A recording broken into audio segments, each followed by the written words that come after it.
बाबा ने जो हम बच्चों की झोली ज्ञान रत्नों से भरी है, तो समय प्रति समय वो ज्ञान रत्न खाली सुनने के लिए नहीं है, ये खाली कोई सत्संग नहीं है, लेकिन ये पढ़ाई है। और इसीलिए ज्ञान के विभिन्न खजानों को, पॉइंट्स को हमें समय प्रति समय अपने व्यवहार में, अपने कर्म में उसका प्रयोग करते जाना है। तो वो ज्ञान बल का जितना हम प्रयोग करते जाते हैं, उतनी आत्मा के अंदर उसकी शक्ति बनती जाती है। वो फिर प्रारब्ध के रूप में भविष्य में हमारे साथ चलती है। इसीलिए संगम युग में सर्वशक्तिमान बाप हमें सर्व शक्तियां वर्षे के रूप में देते हैं, लेकिन देवताओं की महिमा में कभी सर्वशक्तिमान या मास्टर सर्वशक्तिमान ये शब्द नहीं आता है। बाकी सारी महिमा आती है, लेकिन शक्ति संपन्न वहां नहीं आती है, क्योंकि ये संगम की महिमा है।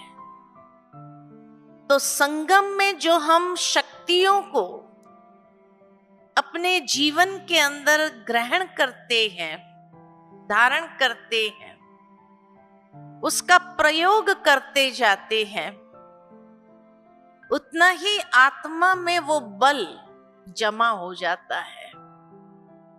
तो ज्ञान का जो बल है, उसका प्रयोग करते जाने से हमारे कर्म में, व्यवहार में कुशलता आती है।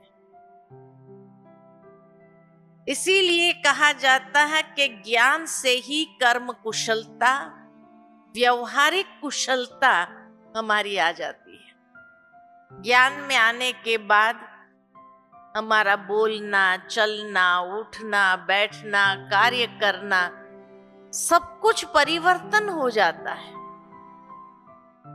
क्यों? क्योंकि हम उस ज्ञान की बातों को हम अपने जीवन के अंदर सभ्यता के रूप में हम धारण करते हैं, जो भविष्य में रॉयल्टी हमारी बन जाती है। यहां भले हम साधारण दिखते हैं, लेकिन वो ज्ञान की शक्ति, वो ज्ञान बल,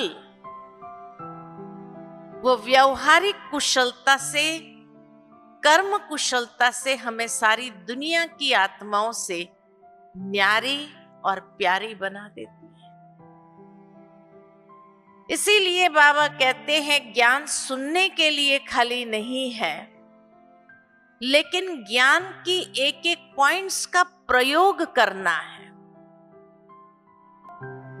जिस तरह से कोई बच्चा स्कूल में जब पढ़ता है, साइंस में जब पढ़ता है, तो 1 घंटे का लेक्चर उसको सुनाया जाता है या पौने घंटे का लेक्चर होता है।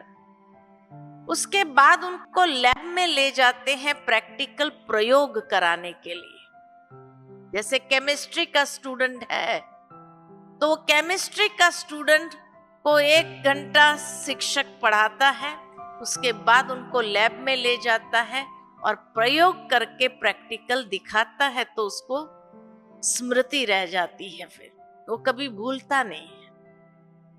तो बाबा भी हम बच्चों को कहते हैं कि हमारा ज्ञान इतना प्रैक्टिकल है कि 1 घंटा हम सुबह सुनते हैं और फिर बाकी दिन भर में उसका कर्म में, व्यवहार में प्रयोग करना है। जितना जितना प्रयोग करते जाते हैं, इसलिए योग का दूसरा नाम है प्रयोग। योग खाली करना नहीं होता है, योग के अंदर प्रयोगी बनना, और प्रयोगी बनने से ही अनुभव होता है। तो अनुभव की अथॉरिटी हमारे अंदर आती है।